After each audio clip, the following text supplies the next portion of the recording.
to do all this. So we figure this mistake is going to cost you about $5,000. Yeah, that's what we figure. And look, it's terrible. It really is. It stinks. It is what it is. But I think it's not so bad. No, it's right. I think in the end it might turn out to be good. It kind of forces you to make a decision that I think will be a good one in the end. So I was thinking about it during the commercial break. If she planned on replacing the heater anyway, yes, it's an extra $5,000. If she planned on keeping the heater, converting or keep using the oil, it's a different story. But from a point of replacing the heater to convert everything right now to forced air, even if you don't do AC, you can always add the AC at any time. If you only add that's true too. It's only if you do the vents. If you don't you do if you do returns and if you put the coils on top of the furnace. Yeah. If you put the coils top of the furnace, you can add AC whenever you want. But the point being is, if you planned on replacing the heater anyway, you talk about an extra $5,000 to $6,000 in ductwork. That's it. That's it. And the walls are already open, like Larry said. Yeah. So I think in the end it's going to be okay for you. I mean, don't let it ruin your weekend. No, don't. I think that's the key here. All right. Don't. So I want to talk about a couple other things too. We talked about this covered. We have a call first, no? Oh, we do have a call. We have a caller. Is that Ian? Tim. Is that right? Oh, Tim. What's up, Tim? My eyes are going so bad. What's up, Tim? Hey, Garrett. Thanks for taking my call. Great show, Larry. So what happened was our mother just passed away approximately 6 weeks ago. I'm sorry to hear that. Sorry to hear that. And she was rather successful. She lived a great life. It's a very tough time for us. Having said that, I inherited one property in Bucks County. Okay. There's no mortgage on the property because I believe my mom and dad bought it new in the late 70s. Wow. So I only have one sibling, and my sister, she's getting the other property, which my mom had also in Bucks County. So the will says she gets one and you get the other one? Is that what happens? Correct. We just went through all the legalities of it with probate, with the attorney that we hired. And, fortunately for me, the property is free and clear now. I obviously just got hit with I guess it's a 4% capital gains tax. So inheritance which amounted to inheritance tax. Excuse me. They sort of. It's not 4.5% as if you're selling it. It's I don't know what the percent was, but it came to about almost $15,000 in tax. I don't remember. Okay. Look. So so I guess your question is what to do with the property, right? Well, I'm hoping to keep it because there's no mortgage on it. It's a good idea. And it happens to be a duplex, so I have income from the other property. Even a better idea, yeah. I mean, from the other unit. So, and if it's free and clear, you can already for. Oh wait, so you're living there now? Yes, I've been living there for 20 years. Okay. There's no mortgage on the property. It just basically became mine, like literally last month. Awesome. Sure. So this is. Go ahead. Of course, I had the home team discount from my mom from living there the last 20 years, taking care of the property. Yeah. But what I'm saying is, since I'm paying the tax already now, second tax run. Tax? No, what do you mean tax? No, he's talking about capital gains tax. You're not going to get capital gains tax. I'm paying tax now out of the what do you call it? Inheritance. The estate. So he paid inheritance tax, which is correct. Out of the will now. Yeah, that's okay. I've already paid it. Okay. So if I sell it this year, do I have to pay that again? No. Yeah. So the question that you're really asking is, do you have to pay capital gains tax if you sell it? And the answer is no, because you inherited at the step-up basis. So whatever it's worth today is what you inherited at that step-up basis. So whatever it's worth today is what you inherited at, and that's your tax basis. So if you sell it today for what it's worth today, you don't have to pay any capital gains tax. So you'll be okay. but it also depends on the valuation of the property right now during the estate, correct? No. So, well, you're not wrong, but it doesn't matter. Yeah. Okay. You know, because whatever it's worth today, it's worth today, right? No, I understand, but if right now during the estate they decide that the property worth 200,000, Right. and tomorrow he sell it for 400,000. Right. No, The it doesn't work renters- that way. No, okay, The attorneys. The attorneys went right there in the meeting, yeah, and they actually looked up the property to get a basic value, and they actually based that tax on it by the comps from the neighborhood, okay. which is over 400,000. So right, so that's what the step up basis is. So it's fine. So here's my question: if you've lived in there for 20 years, you said, That's correct. do you want to move? I don't think I want to move because I'm getting that extra check. I am in my 60s. Yeah. Yeah. And I have, like you were just talking about HVAC, the HVAC was replaced 3 years ago. Mm-hmm. So the place is rent. Okay, and you're getting $1,250 every month. So I can obviously, yes, he's early every month. He's No. been there 6 years. Yeah, I know. He can refinance it at almost any time. So the only thing you got to understand, right? So I don't know his. It sounds like you're living off of Social Security. You could say that check I was giving my mom up Right. until a few months ago. Other Yeah, income at all so- besides Social Security?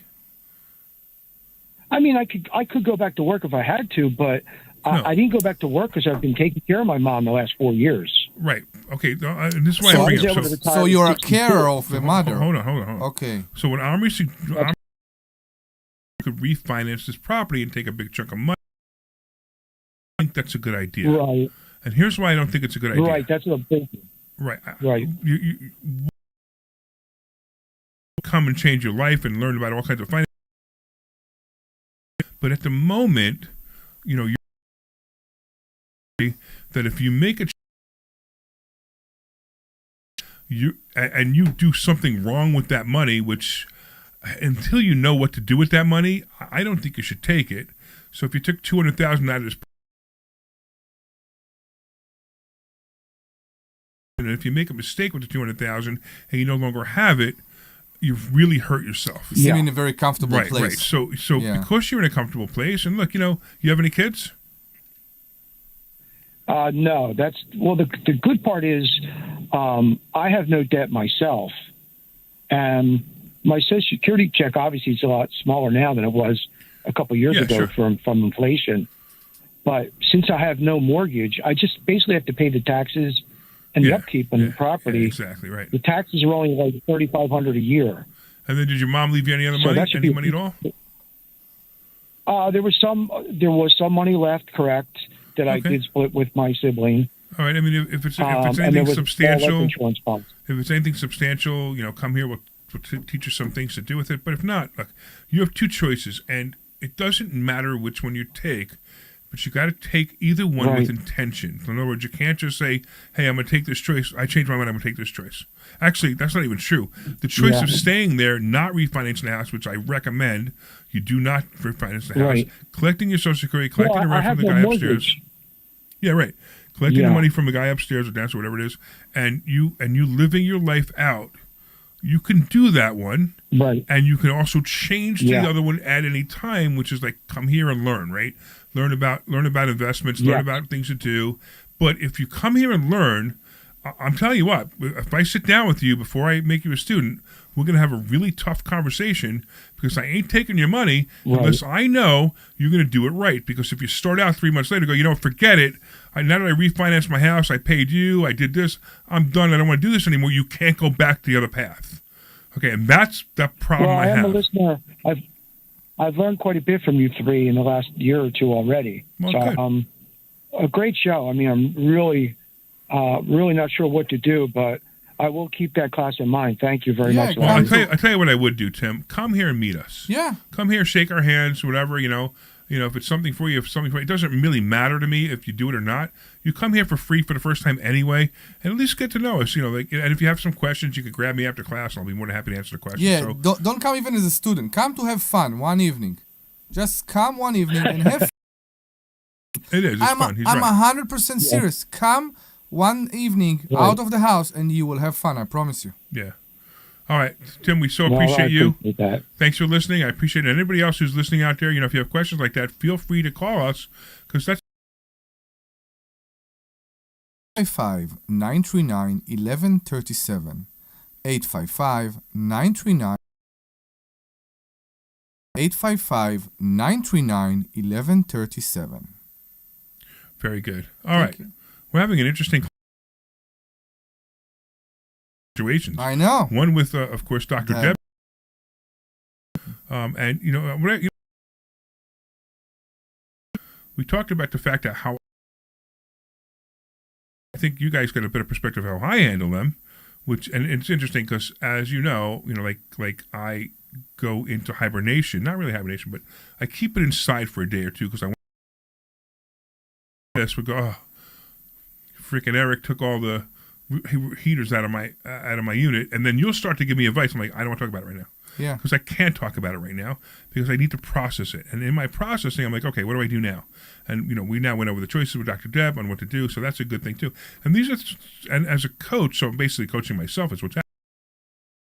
Things that I see all the time. So I'm coaching people in real estate. I'm coaching people in the stock market. People make mistakes. Next, not how to make that mistake. No, but that's the thing. You can't do that. You don't. Is while you're processing it, it doesn't affect your life. You can go home and go to sleep and do all that. That's a tough thing for a lot of people, and you have to understand. There are people go through life with all kinds of problems, and they wake up. It's like PTSD. Now, I've had my version of PTSD. I've never been in the military. It's not what I'm talking about. But I've had my version of PTSD with things that's happened to me in my life. And I think probably because of those things, that's what affects. I stopped caring. Now, when I say when I should say the word stop caring, I really do care. I stopped letting things affect my life. So it's it's become different now. Everybody has their own tolerance of how to deal with things. Dr. Deb is actually pretty tolerant now. I know you had some issues with some former properties. Omri, you go crazy sometimes, and that's okay. And look, I have my moments too, so it's all right. These things are going to happen. It's going to happen to you guys. It's going to happen to our students. It's going to happen to you in general. Correct. It's not just financial. It's not just real estate. It could be a divorce. It could be something bad happening to your child. It could be it could be just about anything. So, and with that, we want to remind that for certain people that have difficulty to deal with those situations, there is a method to invest in real estate and not worry about those things at all. You went. That's pretty funny. You went there. I was actually going to go and say, look, listen, there's nothing in life that's so bad that you need to end your life either. Okay, so don't ever go in that direction. So this is just a quick public service announcement, right? Yeah. If you need to reach out to somebody because something's so bad that you think you can't handle it, I promise you that the next day it's not as bad as it was the day before. I promise you. So sleep on it. Talk to somebody. Don't ever think that life is so bad that you need to say goodbye to life, because that's the absolute worst thing you can do. And I rant about this all the time. It's not that people say it's selfish. I don't even think it's selfish. I think it's extremely mean to anyone that knows you. Because anyone who knows you, because it just happened to us before. We had a student who was a friend of all of us. Yes. And he felt he couldn't handle life anymore and decided to end it. And I was angry, and I was angry at him because he affected so many people. So many people were upset at this, so I was angry at him. So it was mean what my process, the way I thought my thought process was. I wasn't sad for him. My thought process was I was extremely angry at him for hurting so many people. We didn't know. No, I know. I worked with him every day. I know. I didn't know. I know. You didn't see on people sometimes. Nothing. There was no signs whatsoever. No signs whatsoever. And we don't even know what happened that day to trigger it. because he had a meeting with one of our coaches in the morning. And everything was fine, and we have no idea what triggered it, but something triggered it 2 hours later, and we don't know what it was. But I only brought that up because I went in that direction because I want to let everybody know that there's nothing in life worth ending your life for. Nothing. All right? So I look at it differently. I say to everybody that I know, you don't have right to take life, even your own. Fair enough. And that's referred to the fact that you didn't brought yourself to this world. Yeah. You have no right to take yourself out of this world. Interesting. It's harsh. Yeah, I know it's harsh because it's too judgmental to mental situation.